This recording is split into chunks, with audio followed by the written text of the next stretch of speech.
अस्सलाम वालेकुम dear student. आज हमने 10th क्लास की जो केमिस्ट्री है इसका चैप्टर नंबर 15 स्टैकोमेट्री की एक्सरसाइज का लास्ट क्वेश्चन न्यूमेरिकल प्रॉब्लम्स को आज हम सॉल्व कर रहे हैं। तो बच्चों आपके फाइनल एग्जाम में ये लॉन्ग क्वेश्चंस के तौर पर आएंगे, ये न्यूमेरिकल, या कहीं पे ये एमसीक्यूज और शॉर्ट क्वेश्चंस के तौर पर भी आ सकते हैं। तो इन न्यूमेरिकल्स में कौन कौन से फार्मूलाज यूज हो रहे हैं, ये किस तरीके से आपने सॉल्व करने हैं, सारे ट्रिक मैं आपको बताता जाऊंगा। आपने मेरे साथ साथ इसे सॉल्व भी करना है और इसकी प्रैक्टिस भी करनी है। चलिए हमारा पहला पहला क्वेश्चन आता है 15.1 आता है, कैलकुलेट नंबर ऑफ मोल्स। आपने नंबर ऑफ मोल्स मालूम करने हैं, वॉल्यूम मालूम करना है and molecules in 4 gram of methane. अगर हमें मीथेन के बेटा 4 ग्राम दिए जाएं तो ये सब चीजें आपने कैलकुलेट करनी है RTP, room temperature and pressure पे। सबसे पहले हमारा जो क्वेश्चन आएगा वो नंबर ऑफ मोल्स आपने निकालने हैं। तो हमारे पास जो नंबर ऑफ मोल्स होते हैं तो आप लिखेंगे number of moles. Number of moles का जो फार्मूला होता है वो हमारे पास होगा गिवन मैस। जो भी बेटा आपके पास गिवन मैस है उसको आपने क्या करना है, मोलर मास से डिवाइड कर देना है। मोलर मास, तो मोलर मास से आप इसे डिवाइड करेंगे तो ये इसके नंबर ऑफ मोल्स आ जाएंगे। अब देखें इसका गिवन मास कितना है, ये 4 ग्राम है। और ये है क्या चीज बेटा, मीथेन है। कार्बन का एटॉमिक मास 12 होता है, हाइड्रोजन का एटॉमिक मास 1 होता है। ये 4 हाइड्रोजन है तो 4 आ जाएगा। तो ये आपके पास आएगा 4/16। अब 4 एकम 4, 4 को 16 से जरा तकसीम करेंगे 1/4 आ जाएगा। 1/4 को जब बेटा आप तकसीम करेंगे तो ये आपके पास जो जवाब आ रहा है 0.25 मोल जो होंगे वो बेटा आपके पास इसका क्या आएगा, आंसर आएगा। तो आपके पास ये क्या चीज आ गई, ये नंबर ऑफ मोल्स आ गए किसके, अगर आपको 4 ग्राम मीथेन गैस दी जा रही है तो ये इसके नंबर ऑफ मोल्स आ गए। अब आपने क्या मालूम करना है बेटा, अब आपने वॉल्यूम मालूम करना है। वॉल्यूम का क्या फार्मूला होता है वो आप जानते हैं, या हम सिर्फ फार्मूला लिखेंगे एन। एन क्या है, ये नंबर ऑफ मोल्स हैं। ये क्या होगा, वी, ये आपके पास गिवन वॉल्यूम होगा, गिवन वॉल्यूम, और डिवाइडेड बाय मोलर वॉल्यूम, यानी रूम टेम्परेचर पे जो इसका वॉल्यूम होता है उसे वी हम कहते हैं, मोलर वॉल्यूम। अब इसने आपको क्या चीज दे दी है, इसने बेटा यहाँ पे हमें नंबर ऑफ मोल्स दे दिए हैं। नंबर ऑफ मोल्स कितने हैं, ये 0.25 है। वॉल्यूम क्या है ये आपने मालूम करना है। मोलर वॉल्यूम कितना होता है, ये 24 होता है, 24। अब आपके पास ये वॉल्यूम कितना बनेगा, ये बराबर है 0.25 मल्टीप्लाई बाई 24। जब 24 से बेटा आप इसे जरब देंगे तो that is equal to 6 decimetre cube. ये जो आंसर आएगा वो आपके पास क्या आएगा, 6 लीटर के बराबर आ जाएगा, या 6 डेसीमीटर क्यूब आएगा। अब क्या मालूम करना है, अब नंबर ऑफ मॉलिक्यूल्स मालूम करने हैं। नंबर ऑफ मॉलिक्यूल्स कैसे मालूम करते हैं, तो आप लिखेंगे नंबर ऑफ मॉलिक्यूल्स, के नंबर ऑफ मॉलिक्यूल्स कितने होंगे अगर आपको ये दिए जा रहे हैं। तो फार्मूला होगा नंबर ऑफ मोल्स जरबे एवोगाड्रोस नंबर, कि जो नंबर ऑफ मोल्स है उसको आपने एवोगाड्रोस नंबर से बेटा मल्टीप्लाई करना है। नंबर ऑफ मोल्स कितने हैं, 0.25। एवोगाड्रोस नंबर क्या होगा, 6.00 10 रेज पावर 23। जब ये आप इसे जरब देंगे तो that is equal to 1.505 10 raise power 23। तो इतने सारे बेटा उसके अंदर क्या होंगे, मॉलिक्यूल्स आ जाएंगे। तो ये क्वेश्चन हमारा सॉल्व हो गया, आपने भी हल कर लेना है। नेक्स्ट आपके पास आता है व्हाट इज मास ऑफ, कि अगर आपके पास mass of sodium chloride needed to dissolve 150 centimetre cube of if concentration of solution is 0.4 moles per litre. अब आप इसको समझें कि ये आपके पास एक बीकर है, इस बीकर के अंदर अगर 150 सेंटीमीटर क्यूब पानी दिया गया है और इसके अंदर आपने सोडियम क्लोराइड हल किया है, और सोडियम क्लोराइड की जो बेटा कंसंट्रेशन है वो 0.4 मोल है। तो आप मुझे ये बता दो, मोल्स पर लीटर है, ये बता दो कि इसका मास कितना होगा। इस सोल्यूशन के अंदर जो सोडियम क्लोराइड आपने हल किया गया है इसका मास कितना होगा, ये बता दें। तो अब आपने करना क्या है, हमारे पास जो कंसंट्रेशन का बेटा, सबसे पहले तो आपके पास ये जो वॉल्यूम दिया गया है it can be change into litre. तो वॉल्यूम को लीटर में चेंज करेंगे तो आपके पास गिवन क्या है, 150 सेंटीमीटर क्यूब है। आपने करना क्या है, इसे 1000 से बच्चे तकसीम करेंगे। ये 1000 से तकसीम करेंगे तो 0.15 डेसीमीटर क्यूब इसका क्या आ जाएगा, डेसीमीटर क्यूब, ये लीटर में कन्वर्ट हो गया। अब आपको क्या चीज बताई गई है, उसने कंसंट्रेशन आपको बता दिया है। तो आप क्या मालूम करेंगे यहाँ से, नंबर ऑफ मोल्स। फार्मूला क्या होता है, कंसंट्रेशन बराबर है एन ओवर वी। ये फार्मूला आपने याद किया हुआ है, कंसंट्रेशन बराबर एन ओवर वी। मालूम क्या करना है, नंबर ऑफ मोल्स, एन मालूम करना है। क्या करेंगे, सी यानी concentration multiply by volume. Volume के साथ बेटा आपने इसे जरब दे देनी है। अब कंसंट्रेशन कितनी है, कंसंट्रेशन आप जानते हैं ये 0.4 है। वॉल्यूम कितना है बेटा, वो 0.15 है। तो क्या जवाब आएगा, नंबर ऑफ मोल्स आएंगे। कितने आ जाएंगे, ये आपके पास आएंगे 0.06 मोल। यानी अगर आपके पास ये जो इसकी कंसंट्रेशन थी 0.4 मोल्स की पर लीटर की, तो ये जो मोल्स बनेंगे ये 0.06 मोल्स बनेंगे। अब आपने क्या बताना है कि ये कितना मास था सोडियम क्लोराइड का, सिर्फ मास बताना है। तो मास का फार्मूला क्या होगा, मास ऑफ सोडियम क्लोराइड बराबर है नंबर ऑफ मोल्स जरबे molar mass of sodium chloride. अब नंबर ऑफ मोल्स बेटा इसने आपको बता दिया कितने हैं, 0.06 है। अब ये जो सोडियम क्लोराइड है इसका आपके पास मोलर मास क्या होगा, सोडियम का 23 होता है और क्लोराइड आयन का 35.5 होगा। टोटल कितना होगा, 58.5। तो आपने क्या करना है, इसको जरब दे देनी है 58.5 से। तो क्या चीज आपके पास आ जाएगी, ये 3.51 ग्राम्स बन जाएंगे। तो ये आपके पास इसको ग्राम्स के अंदर भी आपने इसे कन्वर्ट कर लिया। नेक्स्ट बेटा हमारे पास आ रहा है find out percentage of sodium in sodium bicarbonate. कि अगर आपको सोडियम बाइकार्बोनेट दिया जा रहा है तो बताओ इसमें सोडियम की कितनी परसेंटेज है। सबसे पहले तो बेटा अपने सोडियम बाइकार्बोनेट का मोलर मास मालूम करेंगे। चले करते हैं, तो हम लिखते हैं molar mass of sodium bicarbonate, molar mass of sodium bicarbonate. ये जो सोडियम बाइकार्बोनेट दिया जा रहा है इसका मोलर मास कितना है वो हम देखते हैं। तो पहले देखो बेटा सोडियम का एटॉमिक मास कितना होता है, 23 है। हाइड्रोजन का कितना होता है 1, कार्बन का कितना होगा 12 और ऑक्सीजन का कितना होता है 16, ये 3 है। तो 3 को इससे जरब देंगे, टोटल आपके पास कितना आ जाएगा 84। 84 ये टोटल इसका जो मोलर मास आपके पास आ गया है वो 84 है। मालूम क्या करना है, सिर्फ सोडियम की परसेंटेज, आप एक एक की भी मालूम कर सकते हैं, यहाँ पे सिर्फ सोडियम की। तो आप लिखेंगे परसेंटेज ऑफ सोडियम, ऊपर क्या लिखेंगे मास ऑफ एलिमेंट, कि उस एलिमेंट का कितना मास है, mass of element divided by molar mass, या इसी चीज को बच्चे आपने मॉलिक्यूलर मास भी कहते हैं। तो ये आपके पास मोलर मास आ जाएगा। या क्योंकि ये एक आयनिक कंपाउंड है, इसका ये मॉलिक्यूल शक्ल में नहीं पाया जा रहा, इसलिए आप इसे फार्मूला यूनिट मास भी कहेंगे, मल्टीप्लाई बाई 100। 100 से बेटा आपने इसे जरब दे देना है।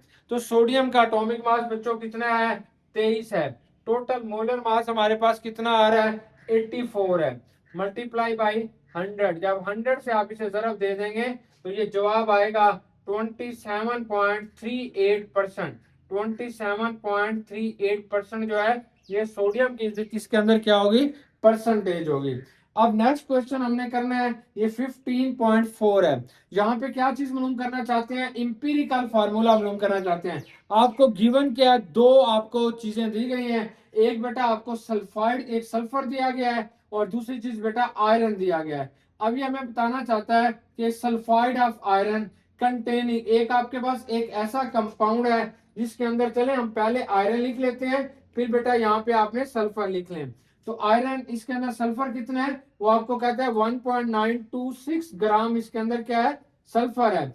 आयरन की मिकदार इसके अंदर कितनी है 2.333 जो है वो आपके पास आयरन की मिकदार है। क्वेश्चन यह है कि इसका इंपीरिकल फार्मूला मालूम करें। सबसे पहले आपने क्या मालूम करने हैं, नंबर ऑफ मोल्स।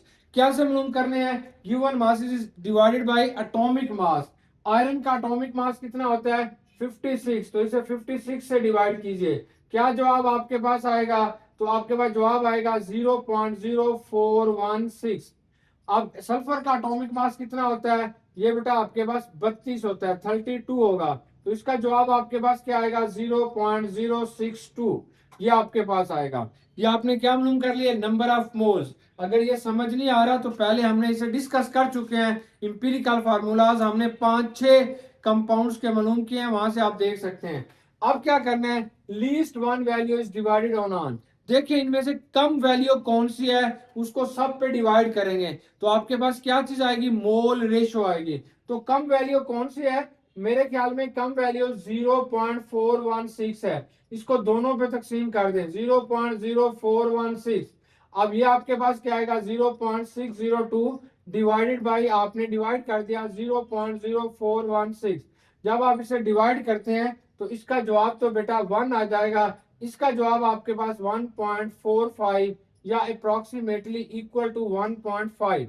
अब नेक्स्ट हमारा क्वेश्चन ये है कि अगर आपके पास कोई भी आंसर फ्रैक्शन के अंदर आ रहा हो तो कन्वर्ट इनटू होल नंबर कैसे कन्वर्ट करेंगे? Multiply by a suitable number, कि इनको आप किसी सूटेबल नंबर से मल्टीप्लाई करें और फिर आप इसे होल नंबर में कन्वर्ट करें। पहले आप इसे 2 से कन्वर्ट जरब दे के देखते हैं। 1 ज़रब 2 दैट इज इक्वल टू 2, ये 2 आ जाएगा। अब 1.5 आएगा मल्टीप्लाई बाय 2, ये 3 आ जाएगा। मसला बहुत प्यारा हल हो गया। अब आयरन के नीचे क्या आ जाएगा 2, सल्फर के नीचे क्या आएगा 3, तो उसका इंपीरिकल फार्मूला क्या बनेगा Fe2S3, यानी इसे हम कहेंगे आयरन सल्फाइड। ये आयरन सल्फाइड बनेगा। या बेटा ये वाली जो चीज आपको दी जा रही है इसकी वैलेंसी पॉजिटिव 3 है, इसे आप कहते हैं फेरिक। ये आपके पास सल्फाइड है तो इसको हम कहेंगे फेरिक सल्फाइड। ये फेरिक सल्फाइड का आपके पास फार्मूला आ गया। अब नेक्स्ट देखें, ये 15.5 है। यहाँ पे बेटा आपने मॉलिक्यूलर फार्मूला मालूम करना है। यहाँ पे जो चीज हमने मालूम करनी है वो है मॉलिक्यूलर फार्मूला। तो ये जो कंपाउंड है इसके अंदर 3 चीजें दी जा रही हैं। एक बेटा इसके अंदर कार्बन है, दूसरा इसके अंदर हाइड्रोजन है और तीसरा इसके अंदर क्या बच्चों ऑक्सीजन है। ये जो कार्बन है इसका एटॉमिक मास कितना है? ये 40 है। ये जो बेटा हाइड्रोजन है इसका एटॉमिक मास कितना है? 6.71 जो है वो आपके पास इसका एटॉमिक मास आ जाता है। अब हमारे पास ऑक्सीजन की कितनी परसेंटेज यहाँ पे दी जा रही है? तो ऑक्सीजन की जो परसेंटेज दी जा रही है 15.3% है। तो ये सारी परसेंटेज बच्चों हमारे पास आ गई। अब हमने क्या करना है? Convert them into moles. आप इसे मोल्स में कन्वर्ट करें। कैसे करेंगे कि percentage is divided by their atomic mass. तो आप इनके एटॉमिक मास से डिवाइड कीजिए। कार्बन का एटॉमिक मास कितना होता है? 12। हाइड्रोजन का एटॉमिक मास कितना होता है? 1, तो इसे 1 से। और ऑक्सीजन का एटॉमिक मास कितना होता है बेटा? 16, ये 16 होगा। जब आपने इसे तकसीम करते हैं तो इसका जवाब आएगा 3.3। इसका जवाब क्या आएगा? 6.71। इसका जवाब क्या आएगा? 3.3। ये आपके पास क्या आ गए? नंबर ऑफ मोल्स आ गए। अब क्या मालूम करनी है? मोल रेशो मालूम करनी है। मोल रेशो कैसे मालूम करोगे? जो इनमें सबसे कम रकम है वो सब पे डिवाइड कर दो, यानी least one value is divided on all. तो सबसे कम रकम कौन सी है? 3.3 है, इस पे भी डिवाइड कर दो। 3.3 को इस पे भी डिवाइड कर दो, 3.3 को इस पे भी डिवाइड कर दो। क्या जवाब आएगा? 1, 2 और 1 आ जाएगा। चलें जी, इस कंपाउंड का इंपीरिकल फार्मूला आ गया। क्या होगा? CH2O होगा इसका इंपीरिकल फार्मूला। अब मालूम क्या करना है? Molecular formula. मॉलिक्यूलर फार्मूला कैसे मालूम करेंगे? तो आपने n की वैल्यू मालूम करनी है। n की वैल्यू कैसे मालूम करेंगे? वो आपके पास आएगा मॉलिक्यूलर मास, कि जो भी आपके पास मॉलिक्यूलर मास होगा divided by empirical formula mass, के इंपीरिकल फार्मूला मास आप मालूम करेंगे उससे डिवाइड करेंगे। अब मॉलिक्यूलर मास कहां से लेके आए? उसने तो नहीं दिया, तो मॉलिक्यूलर मास आपने खुद मालूम करना है। कैसे मालूम करेंगे? तो मॉलिक्यूलर मास में इसने 2 चीजें बताई है, नंबर ऑफ मोल्स बताया और मास बताया। देखो आपके पास नंबर ऑफ मोल्स कैसे मालूम करते हैं? n बराबर है गिवन मास बटा मोलर मास, यानी मोलर मास से मॉलिक्यूलर मास भी होता है। अब इस बड़े m को इधर ले जाएं, ये m बटा n आ जाएगा। चले बेटा, n की वैल्यू इसने क्या बताई है? नंबर ऑफ मोल्स 0.320 और नंबर ऑफ सॉरी इसने गिवन मास कितना बताया है? सॉरी बेटा 28.8। नंबर ऑफ मोल्स कितने बताए हैं? 0.320। जवाब क्या आएगा? तकसीम करेंगे तो 90 आएगा। 90 आ गया। ये आपके पास मॉलिक्यूलर मास उसका आ गया। अब आपने क्या करना है? इंपीरिकल फार्मूला मास कैसे मालूम करेंगे? वो यहां से मालूम करेंगे। इंपीरिकल फार्मूला मास आपने यहां से मालूम करना है। कार्बन का एटॉमिक मास कितना होता है? 12। हाइड्रोजन का कितना होता है? 1 ज़रबे 2। ऑक्सीजन का कितना होगा? 16। सबको जमा करेंगे तो ये बच्चों हमारे पास 30 आ जाएगा। 30। चले अब मसला थोड़ा हल हो गया। इंपीरिकल मॉलिक्यूलर मास कितने हैं? 90 है। इंपीरिकल फार्मूला मास कितने हैं? वो बेटा आपके पास 30 है। क्या जवाब आएगा? यहाँ पे 6 आपके पास इसका जवाब आ जाएगा। अब क्या करेंगे? अब बेटा आपने जो है मॉलिक्यूलर फार्मूला मालूम करना है। कैसे मालूम करेंगे? मॉलिक्यूलर फार्मूला बराबर है n ज़रबे इंपीरिकल फार्मूला। एन की वैल्यू कितनी है, 6 है। इंपिरिकल फार्मूला क्या है, CH2O है। मॉलिक्यूलर फार्मूला क्या बनेगा, C6H12O6। यानी ये आपके पास उस कंपाउंड का जो चीज आ जाएगी, आपने उसे मॉलिक्यूलर फार्मूला कहते हैं। इन स्टेप्स के जरिए यूज करके आप उसका मॉलिक्यूलर फार्मूला निकाल सकते हैं। नेक्स्ट बेटा आपके पास आ रहा है कि ये 15.6 आ गया कि फॉर्मेशन ऑफ अमोनिया, अमोनिया को बनाना है। इफ यू स्टार्ट रिएक्टिंग, अगर आप इसको स्टार्ट करते हैं, 12 ग्राम आपने हाइड्रोजन का लेना है, 64 ग्राम आपने नाइट्रोजन का लेना है। आपने ये बताना है कि इन दोनों के अंदर से लिमिटिंग रिएक्टेंट कौन सा होगा। तो लिमिटिंग रिएक्टेंट कौन सा होगा वो बच्चों आपने बताना है। सबसे पहले हम इसकी इक्वेशन लिखते हैं, फिर हमें पता चलेगा कौन लिमिटिंग रिएक्टेंट है। तो इक्वेशन क्या होगी, N2 जमा 3H2। जब आप इसको लिखते हैं तो ये आपके पास बनेगा 2NH3। ये बेटा आपके पास अमोनिया बन गया, अमोनिया। अब इसने आपको क्या कहा, इसने कहा कि 64 ग्राम आपके पास किसके हैं, नाइट्रोजन के हैं, और 12 ग्राम किसके हैं बेटा, हाइड्रोजन के हैं। तो बता दीजिए इनमें से लिमिटिंग रिएक्टेंट कौन सा है। वेरी सिंपल क्वेश्चन है। सबसे पहले आपने नंबर ऑफ मोल्स मालूम करने हैं। चले मालूम कीजिए। तो आप कहते हैं number of moles of nitrogen, के नाइट्रोजन के कितने मोल हैं। देखिए ये 64 गिवन मास है, नाइट्रोजन का मोलर मास कितना होता है, 28। तो 64 को जब आप 28 से तकसीम करते हैं तो इसका जवाब आएगा 2.28 मोल। अब बेटा आपने हाइड्रोजन के नंबर ऑफ मोल्स मालूम करने हैं। तो हम कहते हैं number of moles of hydrogen, के आपके पास हाइड्रोजन के कितने मोल्स आएंगे। गिवन मास बच्चों कितना है, 12। हाइड्रोजन का मोलर मास कितना होता है, 2। तकसीम कीजिए, 6 मोल आ गए, 6 मोल, दोनों के मोल आ गए। अब आपने ये देखना है इन दोनों में से, यानी नाइट्रोजन और हाइड्रोजन में, दोनों में से प्रोडक्ट के कौन कितने मोल की पैदा कर रहा है। इन दोनों में से जो प्रोडक्ट के कम मोल दे रहा होता है वो आपके पास लिमिटिंग रिएक्टेंट होगा। चलिए अब पहले हम हाइड्रोजन को छेड़ते हैं। अब केमिकल इक्वेशन आपको बताती है, यहाँ पे कुछ नहीं है, एक है। अगर नाइट्रोजन का बेटा 1 मोल होगा तो अमोनिया के कितने मोल बनेंगे, 2 बनेंगे।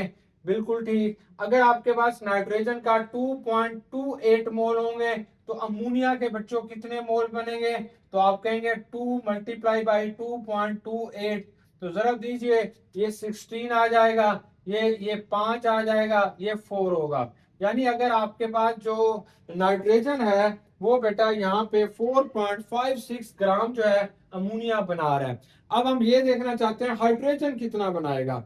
चलें जी, हमारी इक्वेशन कहती है अगर इसके 3 मोल हाइड्रोजन के होते हैं तो अमोनिया के बच्चों कितने मोल बनेंगे, 2 मोल अमोनिया के बनते हैं। अमोनिया के कितने मोल बनेंगे, 2 मोल। अगर इसका बेटा 1 मोल होगा तो 2/3। अब हमारे पास कितने हैं, 6 मोल हैं। अगर आपके पास 6 मोल होंगे फिर कितना होगा, तो आप कहेंगे 2/3 × 6, तो ये 4 मोल बनेंगे, 4 मोल। अब देखो बच्चों क्लियर हो गया। अब आपके पास जो हाइड्रोजन है इसने 4 मोल दिए, ये जो अमोनिया है बेटा इसने आपको 4.56 मोल दिए। आपने बताना सिर्फ ये है कि इन दोनों के अंदर से किसने कम मिकदार के अंदर अमोनिया दी। तो हमें साफ नजर आ रहा है कि हाइड्रोजन ने सिर्फ 4 मोल दिए हैं, इसलिए हम कहते हैं ये जो हाइड्रोजन यहाँ पे आ रहा है that is a limiting reactant. वो आपके पास क्या होगा, लिमिटिंग रिएक्टेंट होगा। तो ये फार्मूले आपने यूज करने हैं। अब बेटा हमारे पास ना नेक्स्ट क्वेश्चन आ रहा है, वो आपने सिल्वर नाइट्रेट जो है इसका आपने रिएक्शन कराना है। बेटा नेक्स्ट जो हमारा क्वेश्चन आ रहा है ये यील्ड के बारे में है, तो इसको हम सॉल्व करते हैं। तो हमारे पास क्या चीज है कि सिल्वर नाइट्रेट एक केमिकल होता है, इसे हम कहते हैं सिल्वर नाइट्रेट। ये AgNO3 है, ये सिल्वर नाइट्रेट बेटा आपको दिया जा रहा है। और ये axes of magnesium chloride MgCl2 के साथ जब रिएक्शन करेगा तो इसके नतीजे में जो प्रोडक्ट आपके पास बन रहा है उसे हम कहते हैं मैग्नीशियम नाइट्रेट। तो बेटा ये जो प्रोडक्ट बनेगा ये मैग्नीशियम नाइट्रेट बनेगा, ये मैग्नीशियम नाइट्रेट बनेगा। और साथ जो प्रोडक्ट बन रहा है वो सिल्वर क्लोराइड बन रहा है, सिल्वर क्लोराइड। अब ये सिल्वर क्लोराइड बना। अब इसका क्वेश्चन देखें, ये आपको बताना चाह रहा है कि अगर सिल्वर नाइट्रेट के आपके पास 305 ग्राम हो, सिल्वर नाइट्रेट के अगर 3.05 ग्राम्स हैं, तो और इसके नतीजे में जो मैग्नीशियम नाइट्रेट बेटा आपके पास बनता है वो 23.7 ग्राम है। या तो बच्चों ये गलती से 23.7 ग्राम लिखा गया है, या ये 237 है, यानी ये इशारिया नहीं है। मैं दोनों तरह से ये सवाल करके दूंगा क्योंकि इसकी यील्ड बहुत कम आ रही है। अब उसका क्वेश्चन ये है कि इसकी परसेंटेज यील्ड निकालो, कि इसकी परसेंटेज यील्ड क्या होगी, वो बच्चों आपने बतानी है। तो सबसे पहले आपने क्या करना है कि इसके नंबर ऑफ मोल्स मालूम करने हैं। तो नंबर ऑफ मोल्स के लिए आपको सिल्वर नाइट्रेट का फार्मूला यूनिट मास आना चाहिए, यानी इसका मोलर मास आना चाहिए। तो यहाँ पे आप लिखोगे molar mass of silver nitrate, molar mass of silver nitrate. ये AgNO3 का मोलर मास कितना होता है वो आपने कैलकुलेट करना है। तो बच्चों कैलकुलेट करते हैं। ये जो सिल्वर होगा इसका 108 होता है, नाइट्रोजन का बेटा आपके पास 14 होगा, 14 है, और ये जो ऑक्सीजन है बेटा इसका हमारे पास कितना होता है 48। अब इसको जमा करो, 108 है, ये 48 है, ये 14 है, ये 16 और 4 20, 01 और ये 7, ये आपके पास 1। तो ये इस तरीके से बेटा इसका जो मोलर मास आपके पास आ रहा है वो आपके पास 170 ग्राम पर मोल आ रहा है। आप क्या करेंगे, नंबर ऑफ मोल्स मालूम कीजिए, कर लेते हैं जी। तो आप लिखेंगे number of moles of silver nitrate, number of moles of silver nitrate के, ये जो सिल्वर नाइट्रेट दिया गया है इसके कितने मोल्स हैं। तो गिवन मास कितने हैं बच्चों, 305 है। अब 305 को आपने किस से डिवाइड करना है, 170 से बेटा आप इसे डिवाइड कर देंगे। क्या जवाब आएगा, 1.79 ग्राम, 1.79 मोल आ जाएंगे, 1.79 मोल। अब आपने इसको इसके साथ कंपेयर करें और फिर देखें कि इसके कितने मोल हमारे पास आते हैं सिल्वर ये मैग्नीशियम नाइट्रेट के, फिर हम आगे अपने फार्मूले को बेटा यूज करेंगे। अब आप देखें कि हमारी बुक आपको कहना चाहती है कि ये आपके पास क्या है, सिल्वर नाइट्रेट के अगर 2 मोल हों, ये जो सिल्वर नाइट्रेट है बेटा अगर इसके आपके पास 2 मोल होते हैं तो मैग्नीशियम नाइट्रेट के कितने कितने मोल आपके पास बनते हैं, 1 मोल बनता है। अगर सिल्वर नाइट्रेट का बेटा 1 मोल होगा तो ये 1/2 हो जाएगा। अगर इसका 1.79 मोल होगा तो ये 1/2 आएगा। जरा 1.79, 1.79 से आपने इसे क्या करना है, डिवाइड करना है। अब हमें इक्वेशन बताती है कि सिल्वर मैग्नीशियम नाइट्रेट के कितने मोल बनेंगे। देखिए आप कहते हैं अगर सिल्वर नाइट्रेट सॉरी अगर बेटा ये सिल्वर नाइट्रेट के 2 मोल होते हैं तो मैग्नीशियम नाइट्रेट का 1 मोल बनता है। अगर इसका 1 मोल होगा तो इसका 1/2। अगर बेटा आपके पास सिल्वर नाइट्रेट के 1.79 है तो इसका आपने 1/2 ज़रबे 1.79 से तकसीम करेंगे तो इसका जवाब आएगा 0.89 मोल। तो अब हमें पता चल गया कि ये जो मैग्नीशियम नाइट्रेट है बेटा इसके 0.89 मोल बने हैं। अब आप इसका मास मालूम करेंगे फिर हम आगे चलेंगे। अब बेटा आपके पास क्या चीज आएगी, molar mass of magnesium nitrate. तो आपने बताना है molar mass of magnesium nitrate के, ये जो मैग्नीशियम नाइट्रेट है इसका मोलर मास आपके पास कितना होगा। ये मैग्नीशियम का बच्चों 24 होगा, नाइट्रोजन 2 ज़रबे 14 होगा, ऑक्सीजन कितने होंगे 2 ज़रब 3 ज़रब 16।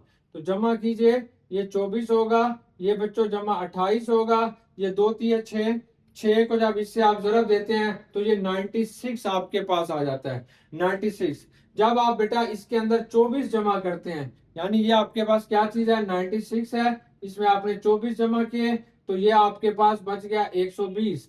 120 में फिर बेटा आपने 28 जमा किए तो ये आपके पास आ गया 148। तो ये जो बेटा हमारे पास इसका मोलर मास आ रहा है वो 148 आ रहा है, यानी 148 जो होगा वो आपके पास किसका मोलर मास है, मैग्नीशियम नाइट्रेट का बेटा मोलर मास हमारे पास आ जाएगा। अब हमें हमारी इक्वेशन थ्योरेटिकली बताएगी कि कितनी मैग्नीशियम नाइट्रेट यहाँ पे बना है। तो हमें पता चल गया ये इसका मोलर मास है। तो अब बेटा आपने उसका मास निकालेंगे तो मास बराबर है नंबर ऑफ मोल ज़रबे molar mass of magnesium nitrate. Number of moles कितने हैं ये आपने निकाले हैं 0.89, 0.89, 0. क्या है ये इसके नंबर ऑफ मोल्स हैं, मल्टीप्लाई बाई मोलर मास कितना है 148, 148 इसका क्या चीज आ गया मोलर मास। तो ये जवाब क्या आएगा 131.72 ग्राम बनेगा, बनना चाहिए। ये आपके पास क्या आ गई बेटा, थ्योरेटिकल यील्ड। अब आपको कहता है कि इसकी जो एक्चुअल यील्ड आपके पास आ रही है वो 23.7 ग्राम आपको दी जा रही है। अब आपने उसकी परसेंटेज यील्ड बतानी है। चलें यहीं पे करते हैं। तो ये परसेंटेज यील्ड आएगी, क्या आएगी कि आपके पास जो है गिवन अमाउंट है, ये एक्चुअल यील्ड है बटा थ्योरेटिकल यील्ड। तो इसकी बेटा जो एक्चुअल यील्ड है बटा क्या करेंगे, थ्योरेटिकल यील्ड। एक्चुअल यील्ड इसकी कितनी है, वो 23.7 है। और इसकी थ्योरेटिकल यील्ड कितनी आई है, 131.72 मल्टीप्लाई बाई 100। जब आप इसे 100 से बेटा मल्टीप्लाई कर देते हैं तो ये आपके पास जवाब आएगा 17.9%। तो ये आपके पास 17.9% जो है इसका जवाब आ गया है। तो ये इसकी बेटा आपके पास क्या आएगी, थ्योरेटिकल, ये क्या आएगी इसकी परसेंटेज यील्ड है। अब हमारा लास्ट क्वेश्चन आता है कि एक आपके पास मेटल है, उस मेटल का जो मास है वो 3.66 kg है, contain 2.45 kg of gold, what is percentage purity.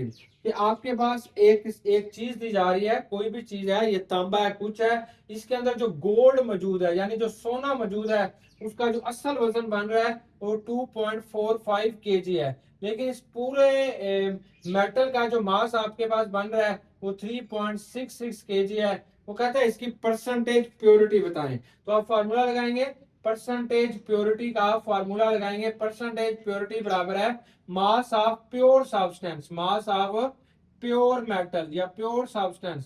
Pure metal का कितना मास है वो ऊपर लिखेंगे, और मास ऑफ बेटा इम्प्योर मेटल, इम्प्योर मेटल का जो मास है वो आपने नीचे जो है इससे डिवाइड करेंगे, मल्टीप्लाई बाई 100। चलें जी, अब हम देखते हैं जो आपके पास प्योर मेटल का जो मास आ गया है वो 2.45% है, 2.45 kg है, मल्टीप्लाई बाई 3.66 मल्टीप्लाई बाई बेटा 100। ये डिवाइड हो गया, ये मल्टीप्लाई हो गई। इसका जो जवाब आएगा 66.94% जो होगा वो बच्चों इसकी क्या आ जाएगा, परसेंटेज प्योरिटी आएगी। तो ये सारे स्क्रीनशॉट आप ले लें। हो सकता है कि कहीं पे छोटी मोटी मुझसे कैलकुलेशन में गलती हो गई हो, लेकिन इसका प्रोसेस सारा सेम है, गलती हुई नहीं है, मैं वैसे ही कह रहा हूँ।